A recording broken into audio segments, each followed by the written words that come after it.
it's almost that you have to interview. I mean, you really have to go into the interview process, Rick, don't you, thinking, boy, I'd like to find an offensive guy. I think the number one thing you're looking for is that head coach has to have a relationship with that quarterback. And can a defensive head coach connect with that quarterback?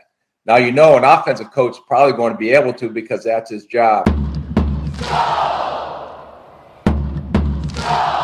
Does anybody else think that was a very interesting answer that Rick Spielman gave on the Colin Cowherd show, where he was discussing relationships between head coaches and quarterbacks and the importance of that relationship being a working and functioning one? Was he giving away the game a little bit there, talking about the Minnesota Vikings? Was he talking about Mike Zimmer and Kirk Cousins? I guess we'll never know, but it was interesting to hear him saying that, given what we all know happened with the Minnesota Vikings over the last 4 years, and especially down the stretch between his head coach and his starting quarterback. So I just thought that was an interesting way to start off as we transition into a new era of Minnesota Vikings football. So hello, everyone, and welcome into the day that the Minnesota Vikings introduced Kwesi Adofo-Mensah as their new general manager going forward. And today he just held a press conference that actually just wrapped up about 20 minutes ago. So great timing on my part to get this video out here. We can react to that. Today I want to talk about Kwesi Adofo-Mensah as the new general manager of the Minnesota Vikings, and then towards the end we will get into an update on the head coaching search that is going to be underway. A lot of stuff has happened today. There's a lot of news to cover. This is going to be a very meaty video. I will try to keep it as short as possible. No promises, but if you're new here, hello and welcome. We just hit 2,000 subscribers over the last few days, so I'm greatly thankful for that. I never thought that I'd get to 2,000. The goal in the beginning was always to get to 1,000, and then whatever happened after that was bonus points. So I just wanted to start a project where I could communicate with Minnesota Vikings fans. A little bit difficult to do that when you live in Northeast Ohio. And then I felt like I would use my bachelor's degree and background in sports journalism as a way and use this as a way to sort of take advantage of my education and, get back out there in new media and stuff like that. So all that aside, just great to have you here if you're new, and if you've been along for the ride, thank you for sticking around. So let's talk about Kwesi Adofo-Mensah as the new Minnesota Vikings general manager, introduced officially today. They have put pen to paper on a 4-year, $12 million deal for him to take over the reins as the general manager of the Vikings. I like that it's a 4-year deal. I really do, because this gives him time. Now, he could be fired at any minute. Let's not beat around the bush. This isn't a binding contract, but it is a 4-year deal, and I feel like that's good, because if they do decide to go in a different direction at the quarterback position, that's going to give him time to figure that out. That's basically the length of a first-round pick this year, if you will, with the 5th-year option down the road. So I like that they're giving him 4 years. That's a nice round number. He represents truly a new era of Minnesota Vikings football, which I said at the top of the video, because he comes from a different background than Rick Spielman. He's a little bit younger than Rick Spielman. His path to the NFL is just a very interesting one, going from the Ivy League in Princeton. He originally wanted to be an economics professor. That's why he went to Stanford to get the master's degree, and then he got into Wall Street commodities trading. He went to an MIT conference, and then the rest is history, as he made connections to the football world there and eventually landed with the 49ers. Worked his way up in that organization, hired by Andrew Berry of the Cleveland Browns, the general manager down there, and now he is the GM of the Minnesota Vikings in less than 10 years in the league. I think that that's pretty phenomenal. The Vikings plan to keep many of their scouts and front office members in place. This is according to an article published today by The Athletic's Chad Graff, who's very plugged into the Minnesota Vikings organization. And I think that that is a good approach, because you're keeping people on who have plenty of experience with the organization and plenty of experience in the scouting department in and of itself. And, we talk a lot about how Rick Spielman has had some bad drafts. They've also had some good hits, and we can't give all the credit to Rick Spielman for the finding of, guys like Danielle Hunter and Justin Jefferson. We have to give the scouting department its credit as well. So I think that that is a good thing that they're going to be doing. We're not going to see a complete overhaul, which is, it kind of alludes to what the Will family said at the very beginning of this process, that they didn't view this as a complete rebuild. They viewed this as a little bit of a reset, if you will. So not cleaning out the front office keeps, in line with that line of thinking that they had a few weeks ago. I do want to point out some, discussions that are being had by some of the contrarian Minnesota Vikings fans on social media, especially Twitter, which is where I spend most of my time. there seems to be this take going around that, we're all very excited about Kwesi Adofo-Mensah being the new general manager, me as well, and I think rightfully so. And we'll get into that here in a second when we review his press conference. I think that, you can be excited about this right now, and you can still criticize him down the line fairly, okay? There seems to be some contrarian takes out there right now where they're like, well, I can't wait to see how everybody's reaction is to Kwesi down the road in 4 months when a third-round pick isn't getting a lot of playing time. That's a very contrarian take, and honestly, you sound like a person who has no fun at parties. Enjoy what we can enjoy right now, and then when we get to the regular season, then we can have those conversations. And if we do end up criticizing him, it is not because we had blinders on or rose-tinted glasses way back in January.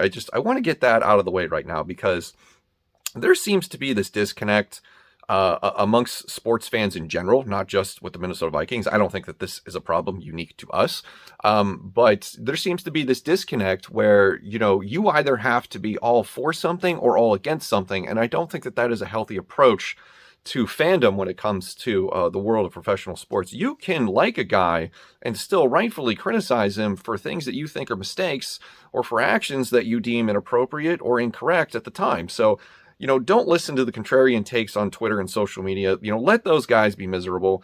In our world, we're going to enjoy the fact that we have a general manager who sounds like he has a great vision for the future of this franchise. He's a breath of fresh air. Coming to a franchise that felt like it was getting a little stale. And if he does things that we don't like down the road, that doesn't mean that, we have to regret the hire, because I think that a lot of people are going to assume if he fails that we were all wrong. And, maybe that's the case, but you don't have to look at it that way. I'm just throwing that out there. I don't think we need to have that kind of a discourse. And we should really take steps to try to avoid it, if I could put it that way. So celebrate now, criticize later, and let's all just have a more healthy approach to what it is we enjoy the most. Because if we're not enjoying this, then what are we doing here? So I want to go over the press conference that he had to introduce himself to the Vikings media and the team, which just wrapped up about 20 to 30 minutes ago. I'm just going to go over some of the questions that he answered, not all of them, because it was about 40 minutes long, and then give you my take. So when asked about what he's looking for in a head coach, because that is going to be the next step in this process, he sort of parroted some of the lines that ownership had about the direction of this franchise a few weeks ago. He's looking for leadership, somebody who can rally the collective over the the interest of the individual, and somebody that can communicate. So that's a great answer in and of itself. He was asked twice about the analytics background. He said in his mind that the word analytics kind of has become this buzzword where it focuses more on who's doing the work rather than the work that's being done, which I kind of agree with, because it seems like it's become this label. It's like, oh, this is an analytics guy, this is what we can expect from him. And I don't think that is necessarily true.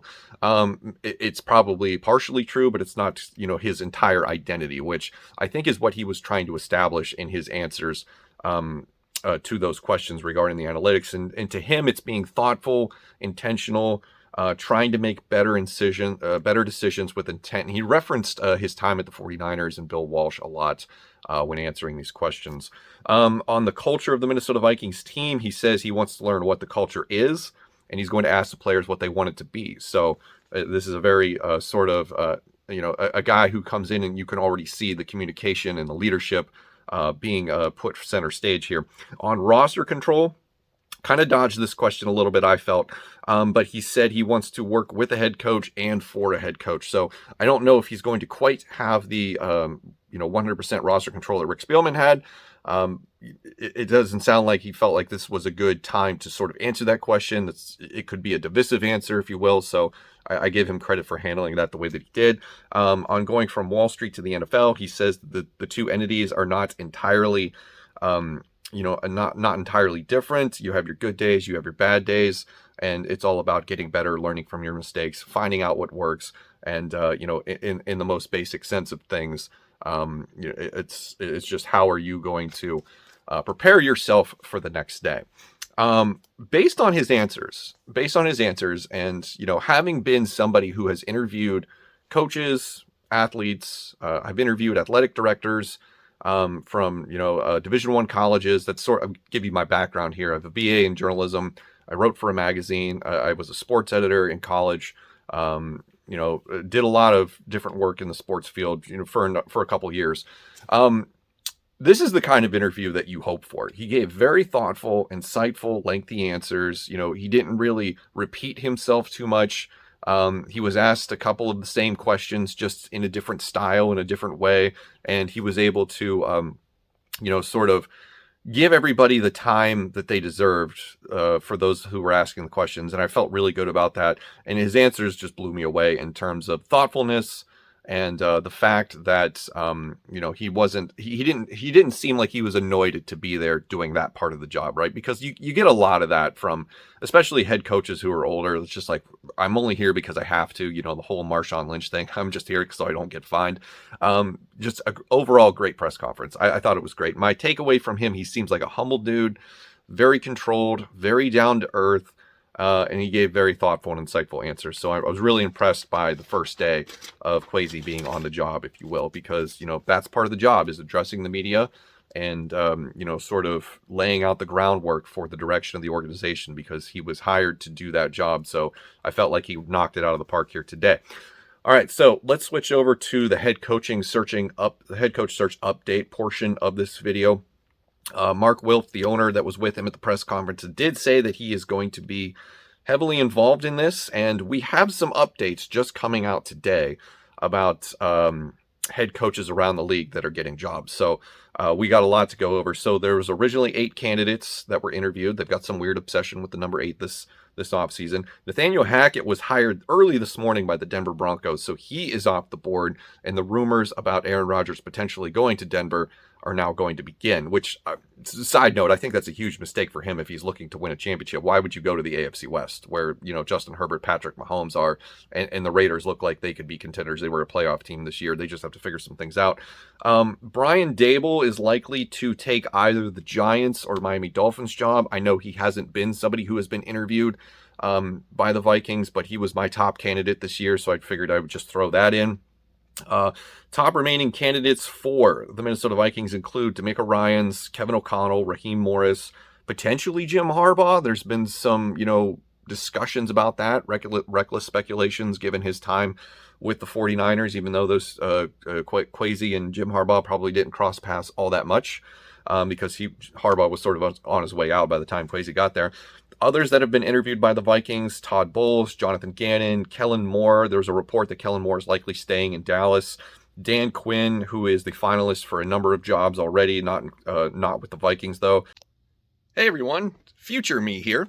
It was just reported by Tom Pelissaro while I was filming that video that Dan Quinn is going to stay in Dallas. So cross him off any of your lists. Okay, back to the video. Mike McDaniel hasn't been interviewed by the Vikings, but that's another 49ers connection that you can make.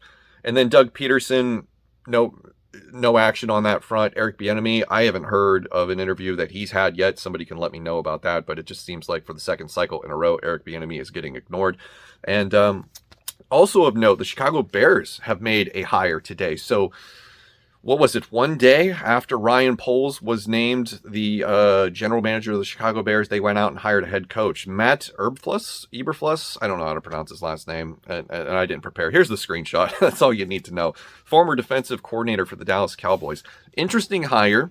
Glad it wasn't one of the guys that we wanted, and I noticed that Bears fans have been jumping into my comments, and they've been active on Twitter after Ryan Poles picked Chicago over Minnesota's, and they were hoping for a twofer, like we're going to take your GM that you wanted and we're going to take the coach that you wanted. And honestly, I said it in two videos ago that I was happy with either Kwesi, Adofo-Mensah, or Ryan Poles as the GM.